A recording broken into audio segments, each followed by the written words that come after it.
Hello, welcome to the Entrepreneurs Network. I'm Rick Anthony. Just when you think you've seen it all, something else pops up. Lately, I've seen a string of television commercials purporting to present men's shorts, underwear that fits better, socks that look better, shirts that don't have to be tucked in, and a rainbow of colors and styles of other men's apparel that I always thought was sacrosanct. Along comes a guy named Scott Savett, founder of Radnor-based ATK Apparel. It stands for Above the Knee, that makes gym shorts specifically for men 5'8" and under. All made in the U.S., all designed by Scott and his team. Scott, great to have you with me. Thanks for having me. Did I pronounce your name correctly? You did. It's Savett? Savett. Savett, not Savett, it's Savett. Savett. Okay. Perfect. When I read the article in the Philadelphia Inquirer, I wondered, I deal with a lot of entrepreneurs, and one of the first questions is your product or service scalable? Is there a market big enough to make this profitable for you or from the standpoint of investors? And I wondered, are there enough men in the United States who are 5'8" and under to make this a scalable venture? And then I did a little research and found that there are 35 million or so men who are of shorter stature and for whom no one has addressed the issue of droopy gym shorts until you came along. Why?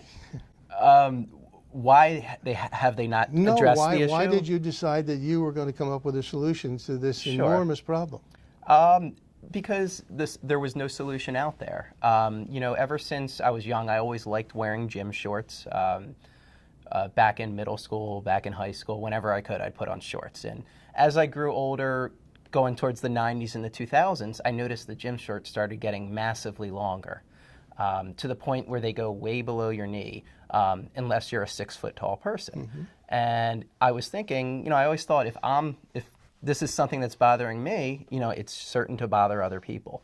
So it was always an idea in the back of my head, always something I was interested in. But, you follow the traditional career path, you get your 9-to-5 job, you kind of put it to side, and you just don't pursue it. After a while, though, I figured, you know what, I'm going to pursue it. I did a lot of research into the market, 35 million Americans, about 5'8" and under, and of course, that's just Americans. Yes. Interesting fact, actually, I was just reviewing the numbers today. There are more Americans 5'8" and under, American men, than there are American men 6 foot and over. So it's actually a larger market for men 5'8" and under than for 6 foot and over. So, but major department stores have a department for big and tall. Correct. You want them to have a special section for 5'8" and under? Yes. You do? That's your cause? I wouldn't say that's my dream to... Here's what I would say in all seriousness. You have a market here of about 30 to 33% of American men who are 5'8" and under. There are no shorts out there that really properly fit them. And I just saw a tremendous opportunity to fill this market. Is that the issue, fit, or is it style, or both? Well, I would say it's fit, but it's also style. Now, they do make shorts that have shorter inseams. The issue with those is the shorts are still made for men who are 6 foot tall. So what happens is the shorts, they'll come down a certain amount and they'll come down too far. We had about 6 months of designing these shorts where we really measured men's bodies 5'8" and under, so they're going to proportionally fit them. So it's not just you can just cut 3 inches off the shorts and bang, you have a pattern that's going to work for man 5'8" and under. There was a lot of research into this. And I just... it is about the fit, though. You're talking about, again, 35 million, 33%, 30% of American men fit in this category. And I'd like for them to feel good, have shorts that fit well, and that's why. But aren't you fighting a counter trend? You know this much better than I. What I mean is millennials particularly, they want their gym shorts to droop. They wear them low. They're below their knee, almost just above their ankle. They look as if they're going to fall off anyway. Isn't that a counter trend, at least for millennials? And I may be disparaging millennials. I don't intend to. What I would say, it's kind of interesting because there's actually also been a counter trend where now there's companies producing short shorts. And I'm glad you're asking this because these are not short shorts. I want to be clear about that. They fit just above your knee, just like a athletic shirt is made to. But in terms of style, yes, there are definitely people who prefer shorts to be longer. The thing is, America is such a diverse place. There's so many people. Some people want short shorts, some people want long shorts. I'm really going for the middle. What do most people want? And from what we find, most people want athletic shorts that are going to just fit them a little above the knee. It's pretty much the perfect space where they go. They're the most comfortable in it. They're the most functional. But Scott, you're 38 years old. You're 5'7". You're married. You've got 2 degrees. You got 3 kids. You got a mortgage. You got car payments.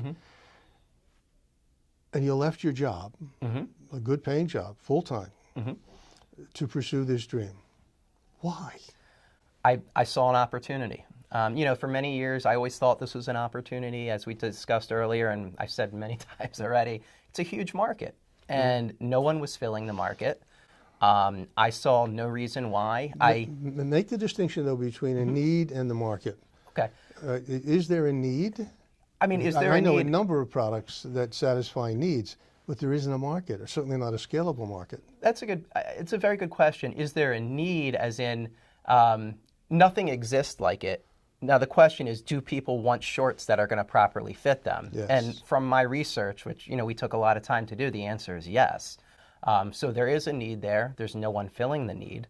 I just saw a tremendous opportunity to fill this need. But okay, I understand that. But again, I'm still wondering, you chose a market, an industry that is among the worst, the apparel industry, where margins are where you're dealing with finicky public because taste, styles, and so on change almost momentarily, that influenced by celebrities, et cetera, et cetera, et cetera, and cost a huge amount of money to begin to establish a brand, just to begin to establish a brand, let alone sustain a brand. Nonetheless, in spite of all of that, you decided this is where you're going to place your bet. It is. I don't disagree with you on the riskiness of this venture. Didn't your mother talk to you? My mother did Your talk wife. to me. My wife did talk to me. Thankfully, I've gotten a lot of support from family. But, I mean, you're right. It's a tough business. There's no question about it. But you know what? I saw the opportunity. I'm pursuing the opportunity. Styles do change. You're absolutely right about that. But you know what? If styles change, our company can change with the styles. I don't see any reason why not. Why gym shorts rather than dress shorts, which I would think is an even bigger market where style does really matter. I think men are probably more aware if they're wearing a pair of what we used to call Bermuda shorts, I don't know what they call them now, that are below the knee. To be honest, Bermuda shorts, khaki shorts, cargo shorts, they are a problem as well for men 5'8" and under. I decided to pursue the athletic apparel for a few reasons. There are a small amount of companies out there that do regular casual clothes for men 5'8" and under. They do, business casual. Some of them sell shorts. And the fact of the matter is those companies already existed. So could I try to make them? Sure. But I saw the opportunity in athletic apparel, in the niche of athletic apparel. And one thing I'd push back a little on is athletic apparel is a big business. You see Nike, Under Armour, Adidas, many companies, and I think there's a large market for it. And I wanted to do my apparel niche instead of the casual clothes niche. But you just referenced an important point. You've got the giants, you've got the Nikes, you've got all of the other big brands, established brands. That means something. They've got some panache. And you're going up against them. Suppose they decide, hey, he's got a good idea. Why don't we make shorts, gym shorts, or sports apparel for men of slighter stature? Here's what I would say to that, and absolutely that would be a big threat to my business. Imitation is the greatest form of flattery. If my business is successful, about flattery?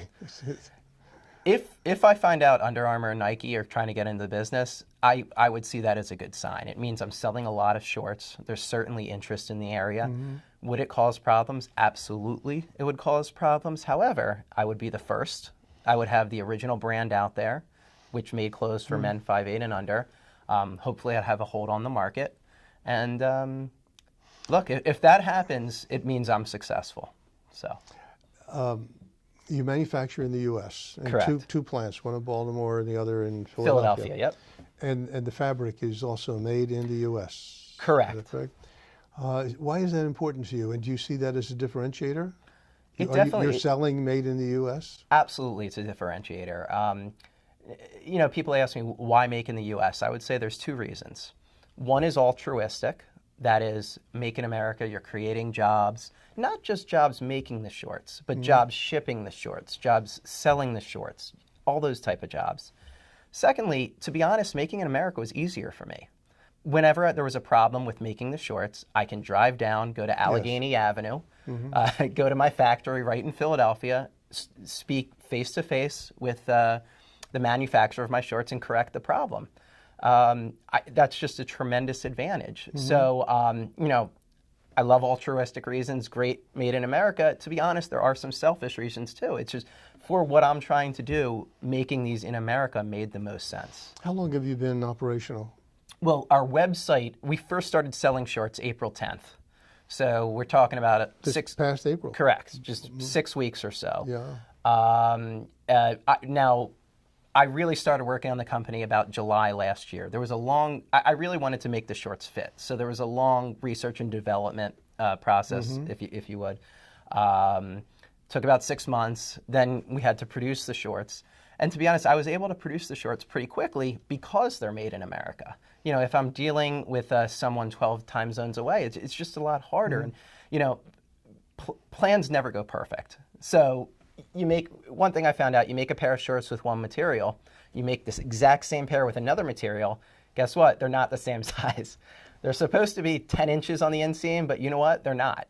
They're different materials, they react differently. So being able to be there, really correct the problem, speak directly with my manufacturer was just a tremendous advantage.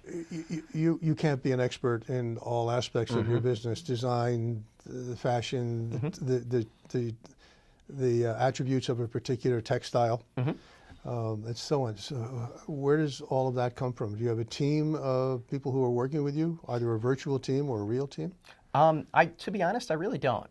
It's really a one-man operation. So you're winging this. Huh? I don't want to say winging it. There's a lot of thought that goes into it, and I don't want to say a one-man operation and saying I did everything. I relied on people. I had people who did my marketing. I had my manufacturers who I would lean on for expertise, pointing me towards one fabric or another fabric. So I had a lot of help. Please don't get me wrong, but it was a difficult process. I think we did a good job. I hope people agree, and if so, I plan on moving into other products.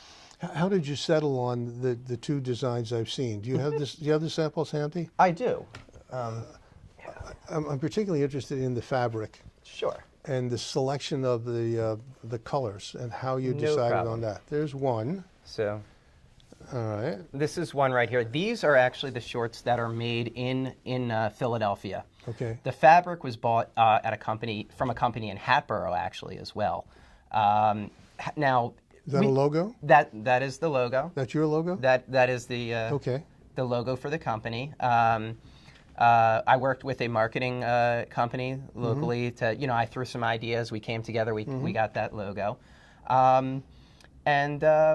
it was just, we work with different ideas. I like that pattern. I don't like that pattern. And we settled on this, which is for the Philadelphia shorts, which is a cubes pattern. These also have some pockets.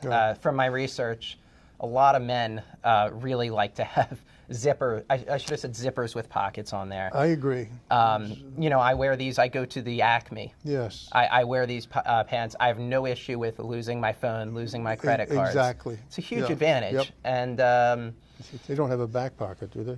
There is no back pocket. There's two side pockets. Okay, so that's one. That's one. The second one is significantly different in. It's different. It's a similar material, but different. They're both polyester. Is the waistband the same? A stretch. Yes, it should. I mean, I shouldn't say it's exactly the same, but they're pretty close. I worked with two different manufacturers. These have no zippers, but they do have pockets. It's a faded triangle pattern. Here's the logo. This material was actually from North Carolina. And they're produced, I say Baltimore, it's really the Baltimore area. It's not in the city of Baltimore. But we think we give people two options. Pick what you like and... Now you're selling exclusively on your website? Correct. On the internet. Right now, and that may change in the future, depending how the business goes. I don't want to box myself in. But for what I'm doing, I'm selling exclusively on my website, atkapparel.com. We we're also shipping out of Brooklyn, third-party logistics shipper. I'm thinking, Scott, about all the people I've talked to, not just in this show, but as you know, I have this thing called the Entrepreneurs Network, and I see an awful lot of deal flow.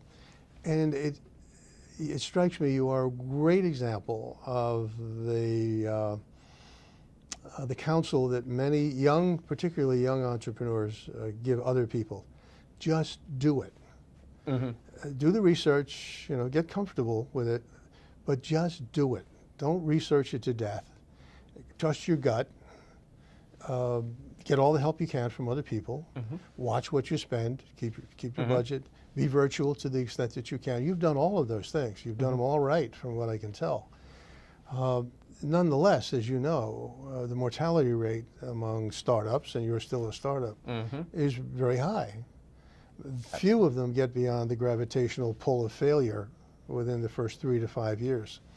What is there about what you're doing, and you've been at it long enough to be able to trust your gut and feel confident that you've made the right decisions along the way? What is there about what you've done, how you've done it, where you are right now that gives you confidence that you can blow this out? I would say the reaction I'm getting. Talk about that. Sure. You're at your son's Little League baseball game. Someone asks you, what do you do? What do you do? I say, hey, I just started a shirts company, 5'8" and under. Almost unanimously, I get a positive reaction to that. Wow, that's such a great idea. Does anyone else do that? I tell them they don't for athletic apparel. For other clothes, they do have some men 5'8" and under. And just the reactions I get when I tell people what I'm doing kind of validated, what I've been doing so far. I do want to talk about, you said just do it, and I totally agree with that, and that is something that I did do. With that being said, it's natural to second guess yourself. There are some decisions I made. For example, should I have put zippers in both shorts? Should I, I have one with it, one without. You're going to question yourself. You just have to move forward. And, we'll see if people prefer the zippers drastically, maybe I won't make ones without zippers anymore. How did you decide your pricing strategy? It's a good question. There's a lot of factors with the pricing strategy, how much it costs to make, how much someone's willing to pay for it. We settled on a number that we thought was fair, that represent, these are quality shorts. I want people to understand. These are all handmade shorts, handmade in the USA with products from the USA. So, with that being said, we don't want to kill people on the price. We want people to wear them. So we kind of settled for a middle range there, which we thought was appropriate. Are you beginning to accumulate endorsements? Good question. Testimonials? Good questions. We do have a few testimonials on the website. Just the other day, something that really did validate the work I've been doing, we had our first repeat customer. So we had someone who saw my article in the Philly Daily News. They bought one pair, I guess, just to try them out. A week later, I go on my email, got a message, person buys 2 more pairs. So that was just tremendous validation that we're doing something right. As you very well know, men's apparel, women's apparel particularly, always usually benefits from a celebrity spokesperson. Absolutely. Somebody who puts his or her stamp of approval on it, says it's good for me, should be good for you, buy it. Are you considering that? Is that part of the plan? Absolutely. However, earlier you talked about fiscal responsibility. Yes. And, you can cut deals. I'd love to bring a celebrity endorser. To be honest, one of my favorite athletes ever happens to be a Philadelphia athlete right now, Darren Sproles, running back for Philadelphia. He's 5'6". He's a tremendous guy, and I've read about him. He's a tremendous person. I'd love to have him as an endorser. How much would I have to pay him? I don't know. But it's, Absolutely. I'd love to have endorsers. It's something in the future we can talk about. And it definitely would be, especially in the athletic apparel business. Because, Under Armour, Nike, they sell their shorts with professional athletes. So that is definitely a big part. It occurs, is this problem we've been discussing, fit, style, and so on for shorter people, is that not an issue with women as well? I can't say I'm an expert on women's apparel. Well, but what did your research turn up? I really didn't look into the women's apparel. I don't want to pretend I did. I would think it is a problem, though, because, from what I know about women's sizes, you have, size 2, size 4, size 6. I don't know if they really do adjust for height. So someone who might be a tall, skinnier person might fit drastically different than someone who's a shorter, skinnier person. Yes. So, from the little I know, I am a bit surprised they don't have a little more to that sizing system, but I can't say I'm an expert in that area. How many sizes do you have for the men?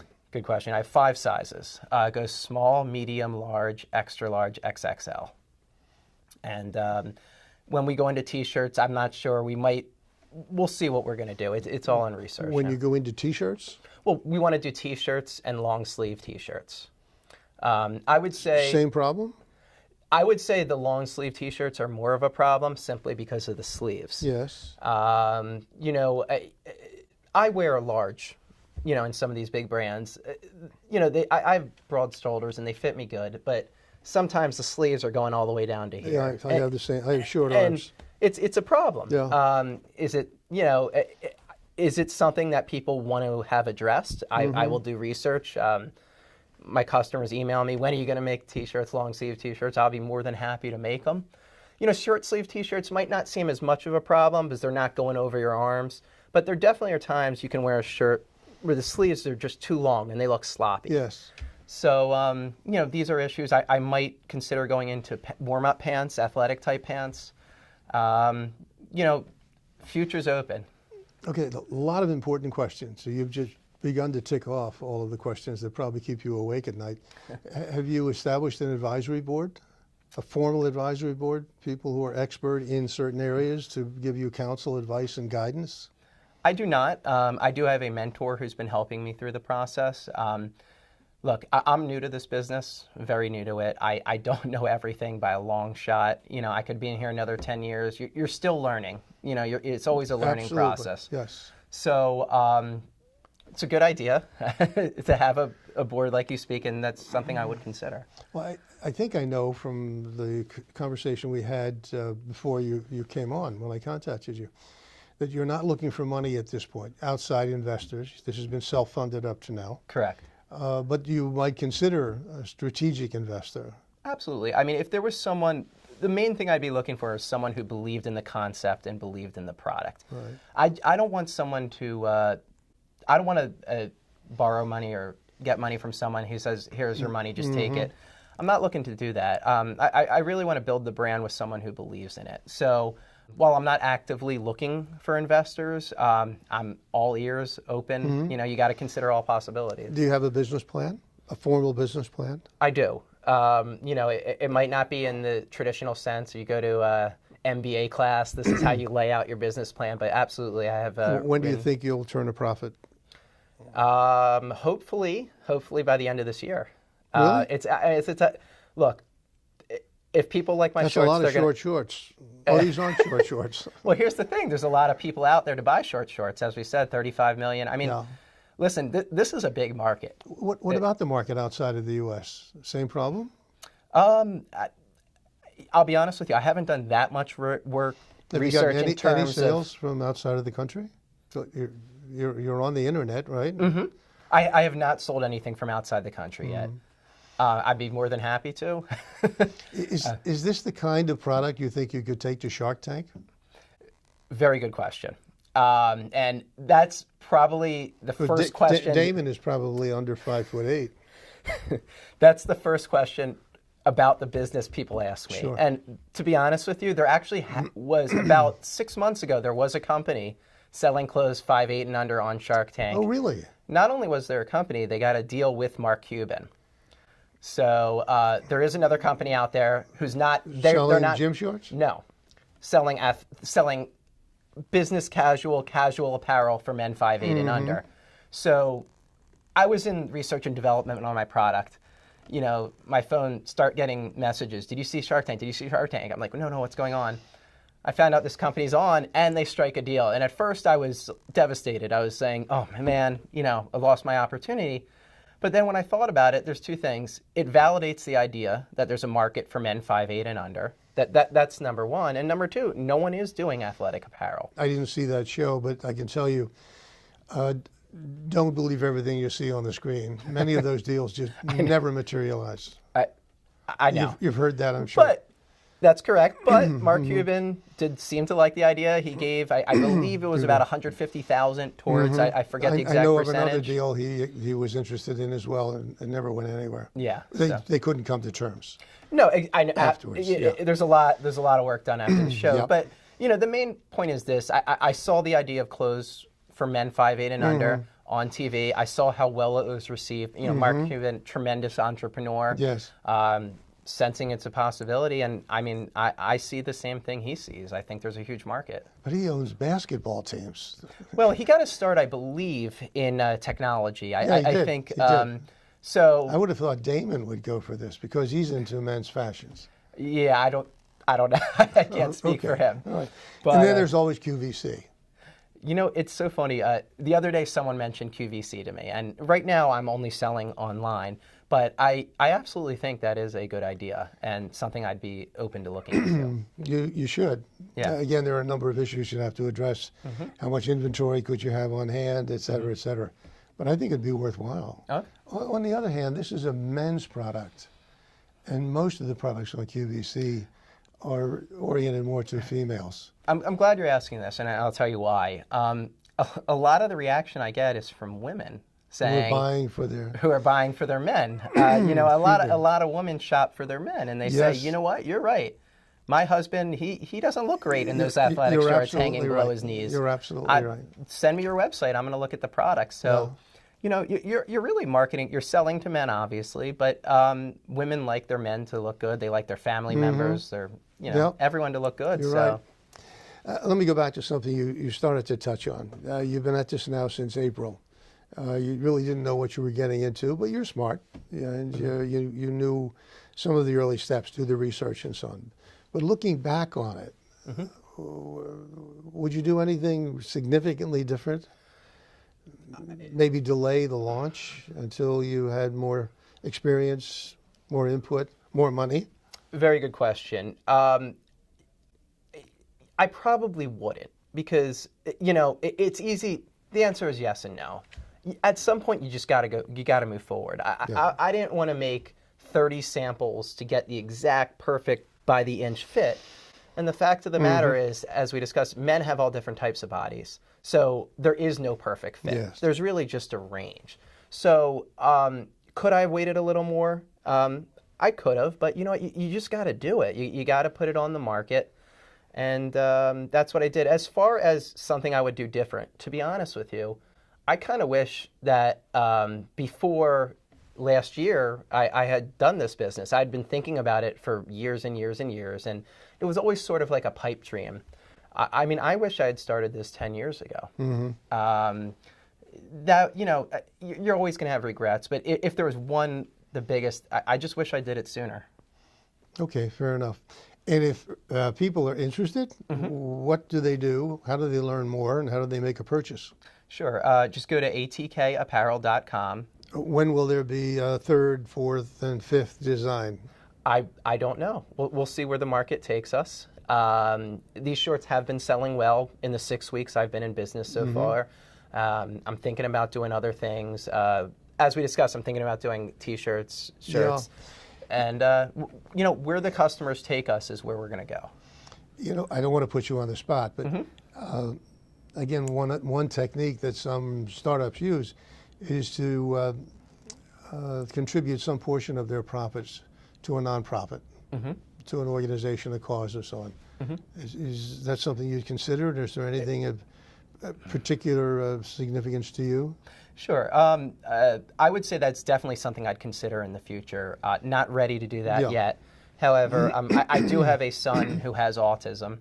And if I could somehow contribute to charities that help children with autism, special needs, that's a winner. absolutely. It's an issue near and dear to my heart, and absolutely would be a worthy thing to do. Well, let's pray you get to the point very, very soon where the Association for Autism, I think, is that the name of it? Well, there's a bunch of several, organizations out there. Autism Speaks is generally the bigger one, and I have to give a lot of credit to the Philadelphia Eagles. Yes. They've been doing a lot with autism. They just this past weekend, they had a walk and run raising tons of money for local autism organizations. Have you thought about sending a pair of shorts to that Eagle running back? I have, and why not? You got me a little tongue-tied here. Do you know how to reach him? I have been trying to reach him, and I don't want to give out other names, but there are other people I have been trying to reach as well. Okay. Unfortunately, at this point, I can't offer them hundreds of thousands of dollars. No, just send them a free pair of shorts. They'll love it them. is definitely something I have thought about and will be doing. We'll talk. I can help you there. Okay. You've been a delight, and I really thank you. appreciate your coming. I wish you the very best of luck. I commend you for just deciding to step off the curb and see what happens. That's the first and the toughest part, and then not looking back. but getting up every morning wondering whether or not you made the right decision, whether or not this is the day it's going to break loose. One more call, one more person, one more connection. That's the world you live in. You've got to have the stomach for it. You're blessed to have a family that supports you. Absolutely. Otherwise, you'd be in serious trouble. Okay, my guest today on the Entrepreneurs Network has been Scott Savett, a young Lower Merion man who sought an opportunity and jumped at it, and is, I think, destined for success. He's got all the markings of a successful operation. Until next time, this is the Entrepreneurs Network. I am Rick Anthony. Take very good care of yourselves.